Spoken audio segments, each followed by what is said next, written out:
So I think the issue of online censorship speaks to a lot of the same issues we have with fact checkers, which is sort of who is policing the speech police or the tone police. And when it comes to online censorship, what we see, as we see with fact checking, is a systematic political bias, in this case against the political right.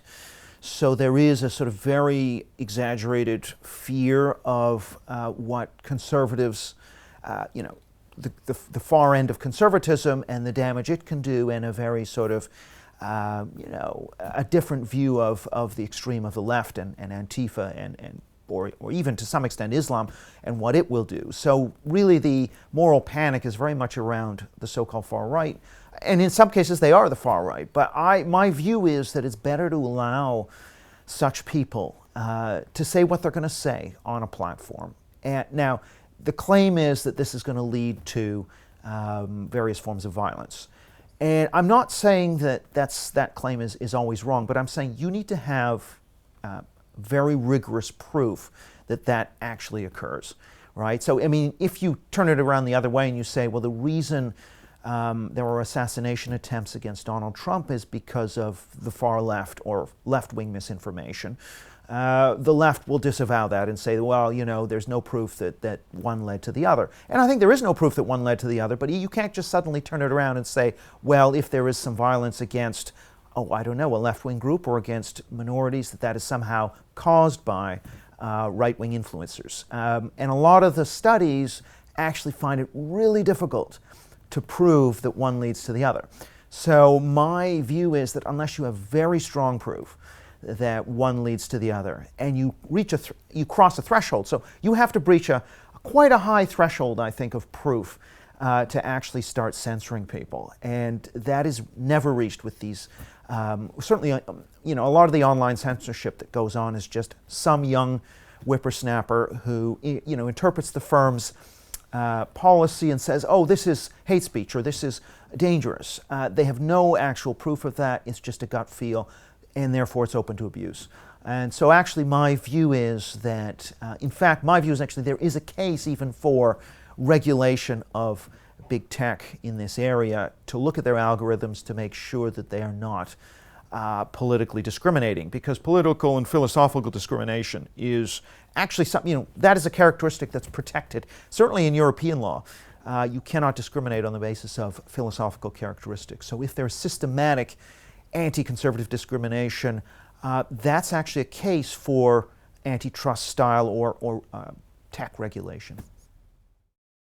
Yeah, and I think really when it comes to trying to even out the information environment for conservatives, for example, I don't think it's enough to say, oh, well, we're going to set up our own parallel institutions. We're going to check out and exit the mainstream platforms. Because the thing about mainstream platforms is they have what are called network effects. The rich get richer. If you are Google and you are already the go-to search engine, it's almost impossible to set up a rival. And if you are Facebook or you are Twitter or X, because it has so many users, it's attractive to more users, which builds the user base, which makes it more attractive. So what you have are a set of built-in first mover advantages. And what that means is if you try and set up alternatives like Rumble or Parler or Truth Social, those are going to really struggle to crack into the market. They're just not valuable because they don't have many users on them. And so what I would argue for very much is the importance of actually government, democratically elected government has a role in regulating these tech platforms and ensuring that they are politically neutral and impartial.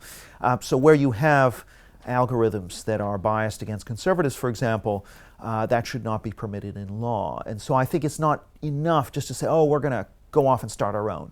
You actually have to, you can do that, but if you look at the impact of Elon Musk on X versus the setting up of Parler and Gab and all these others, I mean, obviously Musk's takeover of X has had a massively larger effect. And I would apply the same principle to, schools and universities as well. In a way, you have to get at the mainstream legacy system and not just rely on setting up new institutions.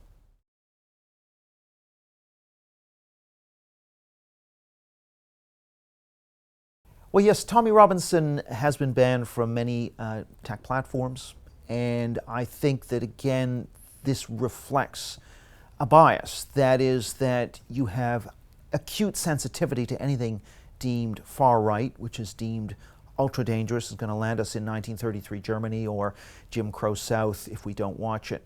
That kind of attitude towards anything on the right, whereas when it comes to the extreme left and the incentives to burn down police stations or disrupt law and order to the point where many people are getting killed, that is not seen as a problem. And so I think it's just a double standard. And even with various Islamist accounts, you haven't seen the same vigilance, because really the left who are doing the reporting, and it all runs on a sort of report system, and the activist left really goes after the right, and that's what drives the agenda here. You don't see the activists going after Islamist or far left accounts.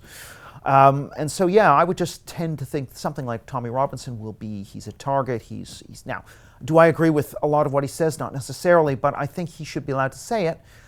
Again, unless there is very strong proof that what he is saying is directly leading to violence. That has to be measurable, it has to be at a high level in order to trigger this. So, for example, if we were reporting suicides in all their detail, and we were very clearly able to establish that that leads to a spike in suicides, then there is a case for restricting the reporting of suicides. That's an example of where, with clear measurement, you can make the case, but not when it's this vague thing about, well, you know, it creates this environment which is conducive to and radicalization.